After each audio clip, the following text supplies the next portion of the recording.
Hi, I'm Connor Hitchcock. I am co-founder, CEO of Homefield, which is a vintage collegiate apparel brand. We do have Ball State. The collection is lacking. I understand that. So if you tell me it could be better, yes, it could be better for Ball State. Sorry, it's not as good as it should be. But I'm here today just talking about my entrepreneurial story, journey, however you want to call it. And then also I'm going to talk a little bit about product market fit, which if you hear it in entrepreneurship, or just in starting a business or business in general. It's something that I think is really important and something I wish when I was looking to start a business, somebody had clearly defined for me because I think it's really important to talk about it. Feel free during this. I mean, if there's plenty of time for questions at the end, but also if in the middle I say something and you want clarification or you have a question or comment, whatever, feel free to raise your hand. I'm more than happy to talk about it because I want to make sure it's something that's valuable for you and not just something that I'm just standing here talking about what I think is important. I want it to be applicable to you. I'll also hang out afterward too if you would rather just talk one-on-one. Happy to do that too. But anyway, yeah, that's me. That's my name. Just background on me. Before doing all this, I graduated from IU with a degree in marketing in 2016. From there, while I was at IU, I started a side project that became my full-time job, as I'll explain here in a bit. But I graduated, went to work at a company called One Click that no longer exists. It was acquired. It no longer exists for a good reason. But I worked in digital marketing there. And then in 2018, left my job there with my co-founder, who is also my wife, Krista, to start Homefield. Outside of work, I assistant volunteer coach basketball at Purdue Polytechnic in Broad Ripple, where I live in Indianapolis. I like to run with my co-founder and wife, Krista, hang out with my dog, Wesco. I also started teaching, I didn't update the slides here, last semester, a course on brand strategy down in Bloomington. So brand is definitely where my background and my affinity lies. So especially if you have questions on brand, happy to talk through that. There's myself with co-founder wife Krista and the dog. I used to have long hair. So Homefield, the collegiate apparel brand I started, our emphasis is more on college sports. I'll find even when I talk to a class of college students, like I talked, a ton last semester with my students down in Bloomington, that most people in college actually haven't heard of us, which is interesting because we found product market fit within a certain market, and we've had a ton of success doing it. However, we still have so much work to go, which is really encouraging for me. Like I would bet no single-digit people, if any of you have heard of Homefield prior to today. So that excites me because that means we have so much more to go still.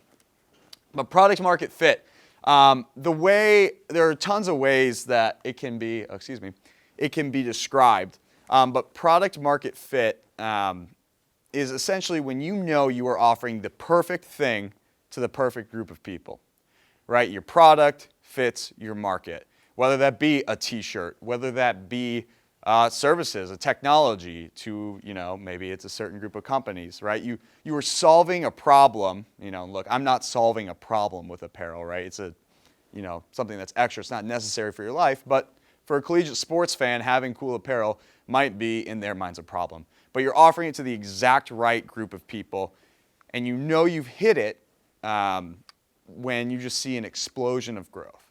And so that's what's happened with Homefield. We started, like I said, back in 2018 with 2 people out of our house, and now there are 40 people that work for Homefield, and we're an 8-figure apparel business in the direct-to-consumer space because we knew exactly and we refined exactly what we were offering, the perfect offering to the perfect group of people. So our offering, the product, is vintage collegiate apparel. You can see here, for Colorado State, for example, they used to be called Colorado A&M, and their colors were orange and green. People who are diehard Colorado State fans know they were called Colorado A&M and had those colors. And they can't buy this anywhere else, right? We offer them the right product to this certain group of people, in this demographic, typically millennial college sports fans who are, what we call terminally online on Twitter, who will do and spend any amounts of money for the Colorado State Rams, right? There's not that many people that do that, but we found the right group for it. That extends to the Ball State Cardinals, the Indiana Hoosiers, Purdue Boilermakers, etc. So that's what we were offering, and we were doing it in a way, it wasn't just what we were offering and to who, but it was the where. We knew college sports fans, particularly in this demographic, spend a lot of time on Twitter. We knew that because I'm one of those people for the Indiana Hoosiers, right? I'm constantly online trying to read about IU, listen to podcasts. They had 2 brutal losses this last weekend, both in the men's and women's basketball. I'm sick over it. But we knew where they were, right? And so we became a part of the fabric of that community. So we knew we had product market fit from our Twitter engagement. We have something like, I don't even know right now, 46,000 or whatever followers on Twitter. But if you look at every tweet, there's just tons of engagement, people responding, talking to us if we were like their friend, right? We had at one point, we were offering a subscription where we sent you a shirt a week from a different school for 15 different schools. And it's something I would never do, right? I only really want to buy IU stuff. However, we found this group of people that paid for 15 weeks a subscription service that would send them a Hawaii shirt, and then would send them a Michigan shirt, and then an Alabama shirt, and then a Colorado State shirt, right? And they had no idea what the shirt was going to look like, and they had no idea what school it was going to be until it arrived on their doorstep. And people loved it. And that was one way we knew we had product market fit. People going nuts on Twitter over it, getting reply guys on Twitter, these subscribers, hockey stick growth. I mean, this is through 2021. You can tell when we hit product market fit was right around here, right? When our revenue jumped through the roof in 2021, due to a lot of these factors we talked about.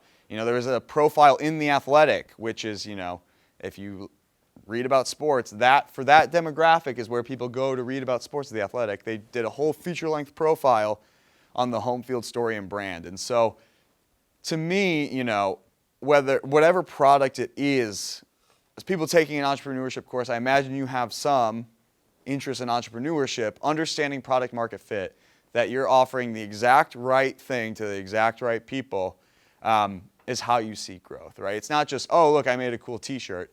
Okay, who is that for? What do they like to do in their free time? Where are they on? What social media platforms do they use? How can you engage with them? Where do they hang out, basically? What are their trust signals?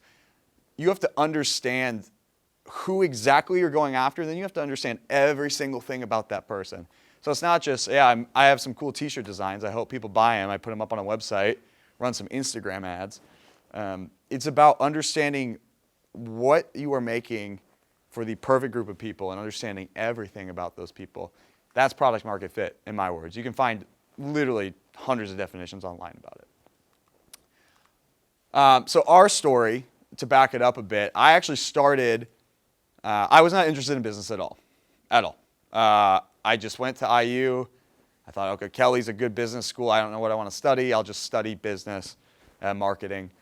And when I was there, at the time, my then girlfriend, now wife, Krista, only mentioned her 4 times already, her cousin Austin had started a company called Great Lakes Proud, which stickers, if you're from Michigan, you've seen them 1,000 times. It's just the outline of the Great Lakes. Had done really well. And so I've been talking with him just at like some Christmas thing, and I was like, hey man, that's interesting. I'd mock some stickers up for the state of Indiana if you wanted to go in on this. And he said, sure. And so started a little fun side project called Hoosier Proud. Literally, I use it for gas money. And so it was just a bunch of stickers when I was a sophomore in college, and walked around Bloomington. Some stores picked up these stickers that were just cool designs for the state of Indiana. Started a website. This is back in 2014. So Instagram had really just started to become really popular. Put an Instagram page up. People started buying it. And at the time, I was a college kid, and it got to the point where 30 stores in the state of Indiana were carrying these stickers, right? Just outdoor outfitters stores, the State Museum, places like that, their gift shop. These places were selling out of them, and they said, hey, do you have any shirts? And I lied and said yes. And so I figured out, or mocked up some designs that were shirts, state of Indiana type stuff, and then found places that could print shirts for me. And so I then started selling these shirts to these stores that I was selling stickers. And I thought, well, I could save money if I printed the shirts. So I taught myself how to print them. So I was literally, I should have put a photo up here, like my college apartment, I would just like print t-shirts and they'd be laying out everywhere. And my roommates loved it at first, then really hated it. But that's how that all began. My final year in school, the 2015-2016 year, Indiana went and played in a bowl game, which IU football, we had like 2 really cool years a few years ago, but for the most part, we don't really play in bowl games. And it was a meaningless bowl game, like the Pinstripe Bowl, which if you know anything about college football, you know, you're 6-6, right? It's not a big deal. Indiana lost that game on a missed field goal that was called no good, but it looked like it was good. That would have sent it to triple overtime. It was really controversial, but again, it's a Pinstripe Bowl, so like who really cares? But the mood online, like I talked earlier about, like the Indiana Twitter culture that I was a part of as a consumer, everybody was like pretending to be really upset about it. They kind of were upset, but weren't really, because again, it was a Pinstripe Bowl, and we're screaming the kick was good. And so, you know, I thought going to the next football season, 2016, I graduated, I'm working full-time in marketing in Broad Ripple. Like, I'll just throw together a shirt that says the kick was good. Doesn't require any licensing. I've never done anything with sports. Just see what happens. And you talk about product market fit. You know it when you see it. You know, our website, I'd maybe sold 50 shirts a year on the website. Like, really, again, side project. Sold 200 in an hour. So I was like, oh, turns out people care way more about college sports than more tourism-centric stuff or a state with no tourism. So that was really the first taste of success, was this kick was good shirt. I already had loved college sports my whole life, but this is really where I got a peek into, like, I could maybe make college apparel. So from there, contacted IU. I said, hey, I had a lot of success with this shirt. Would love to get licensed, make some vintage IU designs. And they somehow licensed me. Contacted Purdue, because they have a little brother complex. And I was like, hey, IU licensed us. Will you give us the license? And they're like, yeah, sure. Ball State, Indiana State, Valpo, a couple other Indiana schools, because it was still under this side project in 2016 called Who's Your Proud. And so what we did was we went and made vintage or vintage-inspired shirts and sweatshirts. At this time now, 2017, I went and got married to Krista. She was the design mind. I'm the marketing mind. So Krista's designing all these shirts. I'm putting together the brand and the marketing on this side project, and we're starting to sell them in 2017, just as a side project. Literally waking up at 6 a.m. before I go to work, printing them in our basement, shipping them out of our basement, the whole deal. Well, this side project with just Indiana schools got enough traction that in 2018, I talked to a few local investors. I raised less than $200,000, which, again, that's a lot of money, but when you're starting a business, that's nothing. To go do a vintage college apparel brand that really focused on finding, this online sports fan and providing them that perfect product.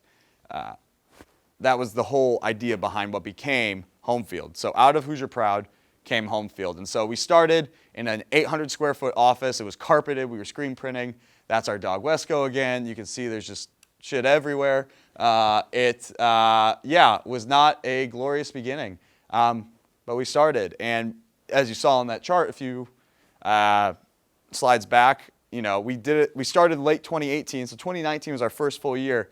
Started off very slowly and got to a point in 2019 where we had only $800 in the bank account.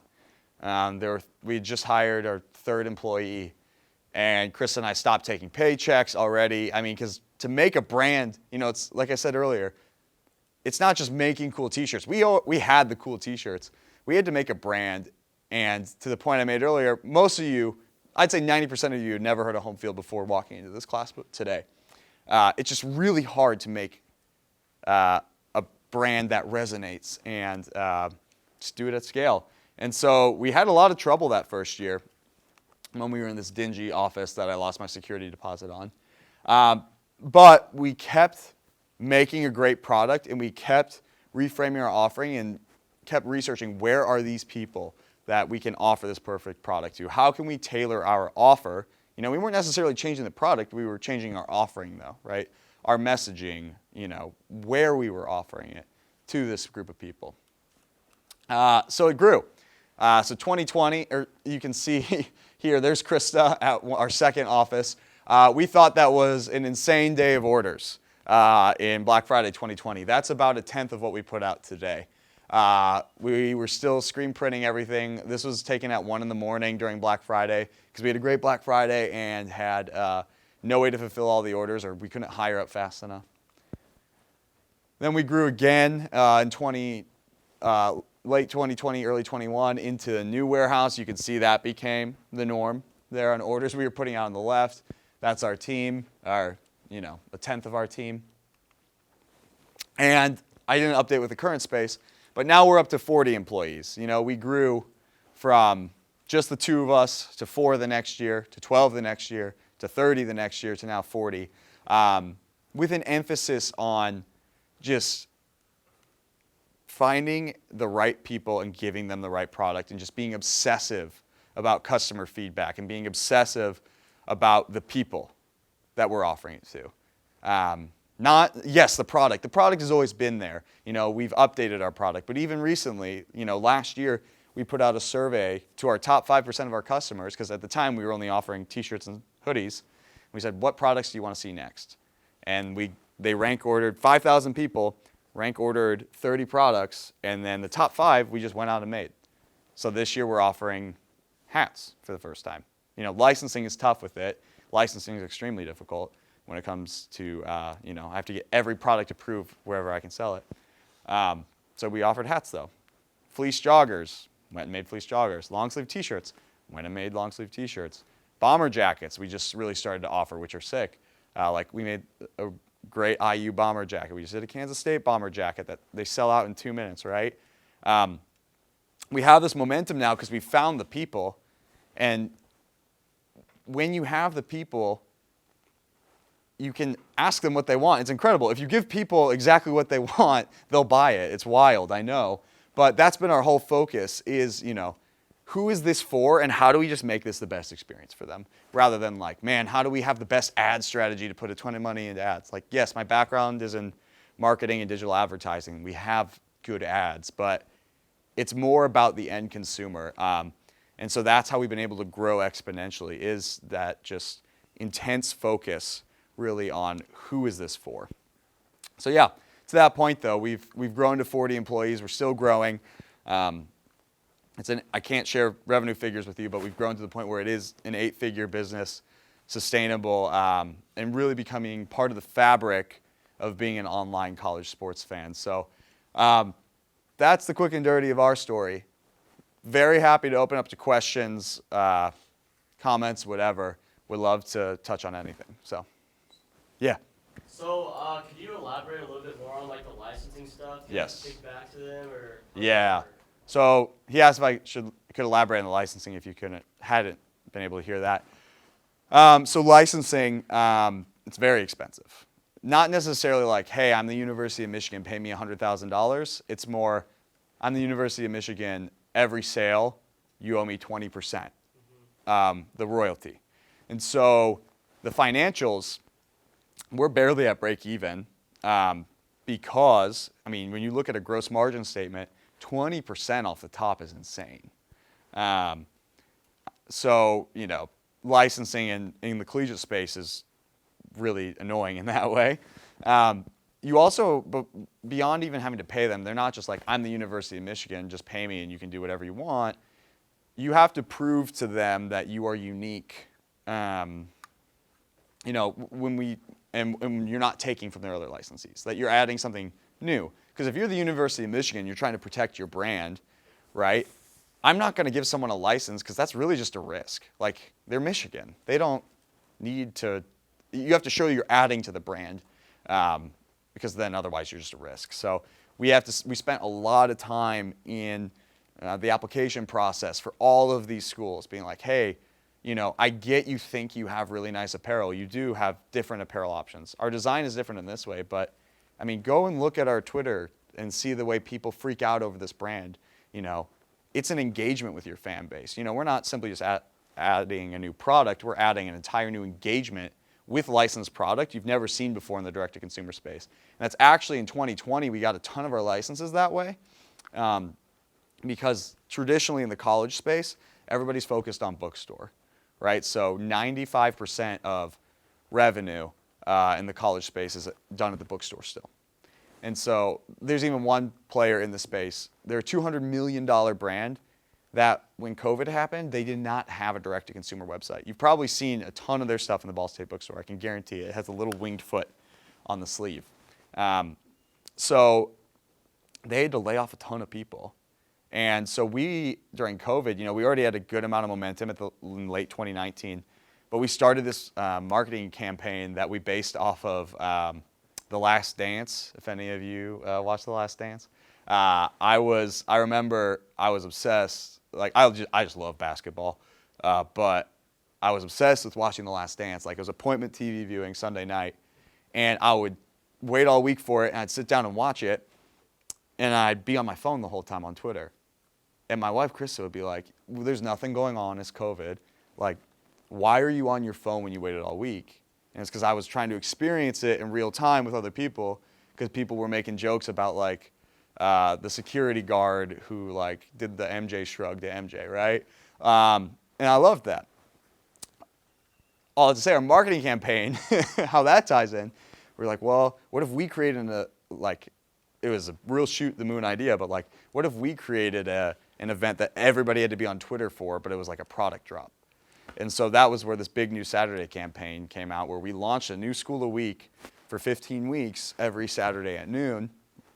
And we would like tease it all week, make funny videos. Everybody's making jokes. You know, we'd announce like it's Virginia Tech, and everybody's making like turkey jokes or whatever about the weird mascots we'd find in their history from like 1920s, right, where the turkey looks like, I don't know the way to describe how that turkey looks, just weird, I guess. But it was during COVID when we had to be innovative, and then we could show schools like, you know, 95% of your royalties can't sell anything right now because it's in the bookstore. They don't have their own websites, where we're like engaging people where they shop in 2020, where your other brands aren't, right? So that was a huge stepping stone for us. When we started that campaign, we started it with Tulane and Hawaii, because those were the only licenses we could get really at the time.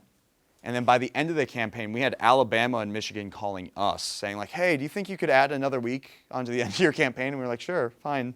Like, yeah, well, I guess, you know. So that's where licensing plays into all of it. You know, you have to prove, you know, it's not just like, oh, I have a cool design. You have to prove you're something additive. And so we have to prove that to the school to give us a license. And then every single design you see on our website has been approved by the school. So we have 20 Michigan designs that were denied that had different old versions of their Wolverine that they denied. Not only do I have to get every design approved, there's a whole matrix where you have to get approved for every product category. So some people will be like, well, why aren't you in our bookstore here? And it's like, well, I mean, Boise denied our bookstore rights for some reason, but we can sell on the website, right?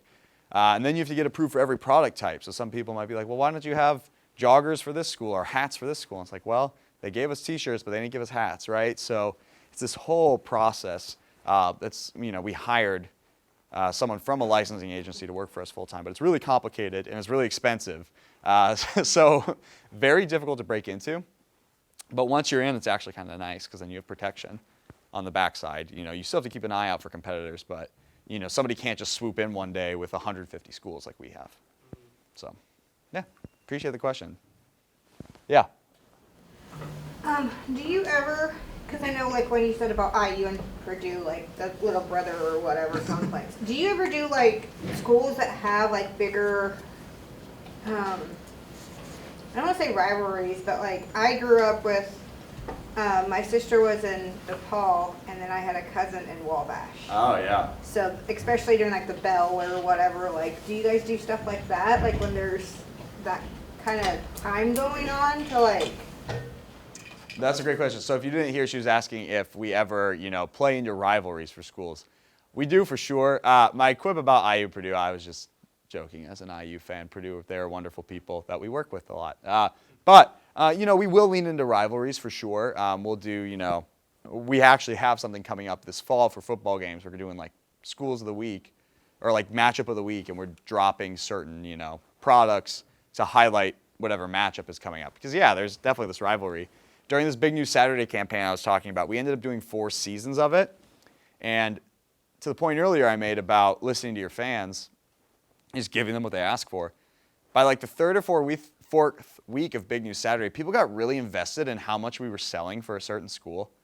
Like they cared about our brand and they were rooting us on because we did start as like the plucky underdog or whatever. And so people would ask us like, hey, how's this launch doing compared to this launch? And so we started every week, we would track the sales for the first 12 hours, like from noon to midnight of a new product launch. And so every week we put out a bar chart. So like when we launched Texas A&M, we had the Texas bar chart here.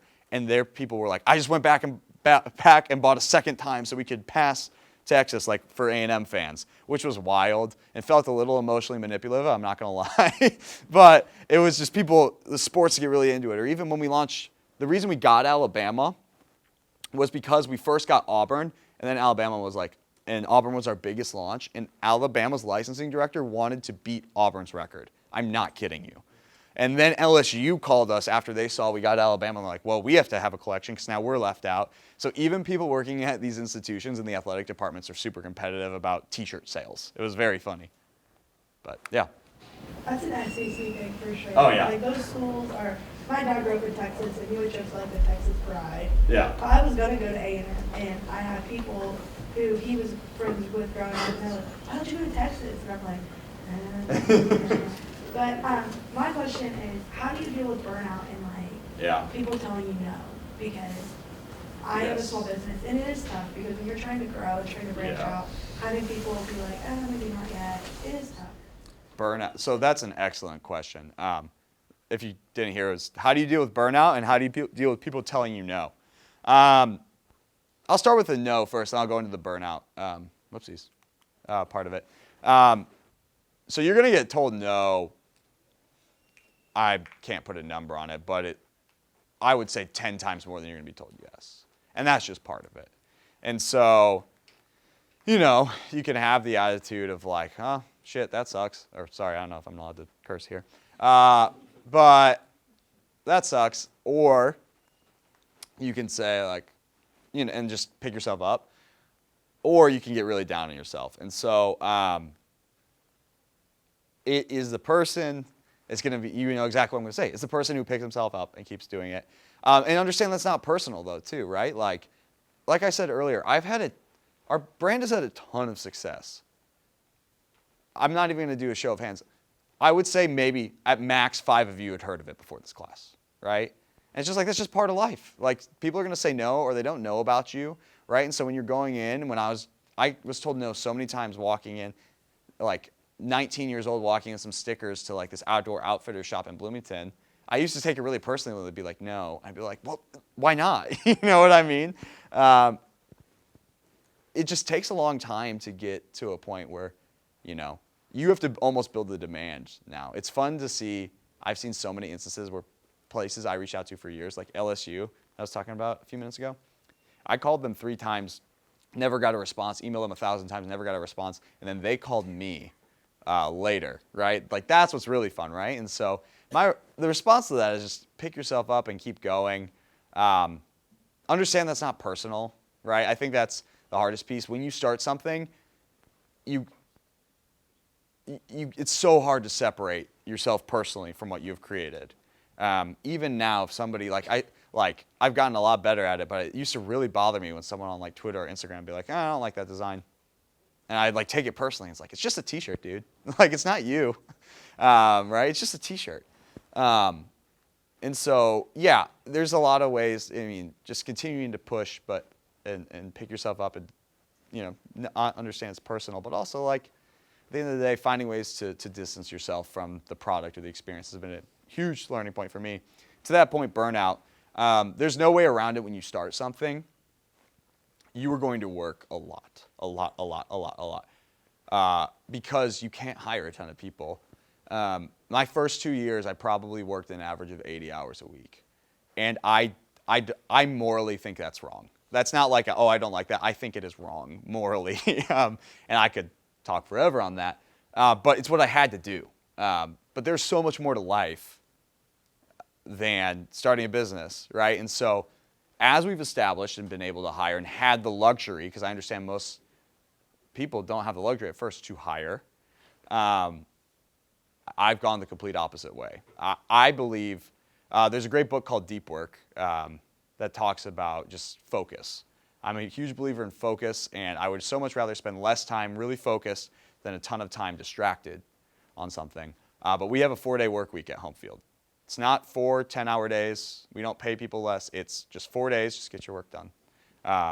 And we do that by carving out time, 2 hours every day. It's called our deep work hours, 1 to 3 p.m. Hey, you can't email anyone. You can't Slack anyone. You can't have a meeting. You can't have phone calls. It is just whatever project requires a lot of intense thought, you're just doing that for 2 hours, right?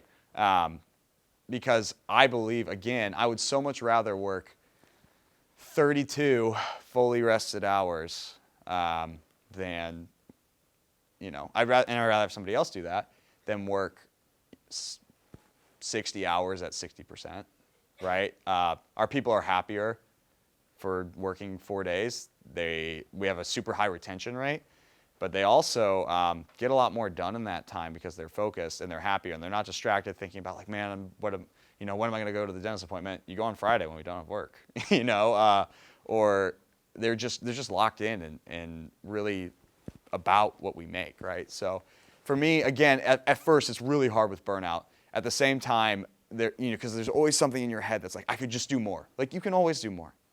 And I wish I had told myself 5 years ago, like I told myself conceptually, like, yeah, I know I can't get it all done, but I still acted like I could.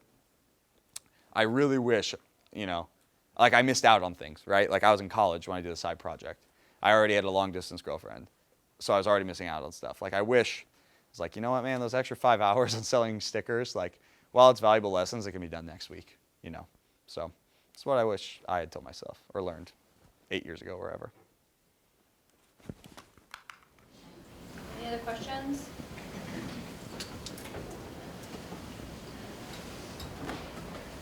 All right. Well, thank you Yeah. For your time today.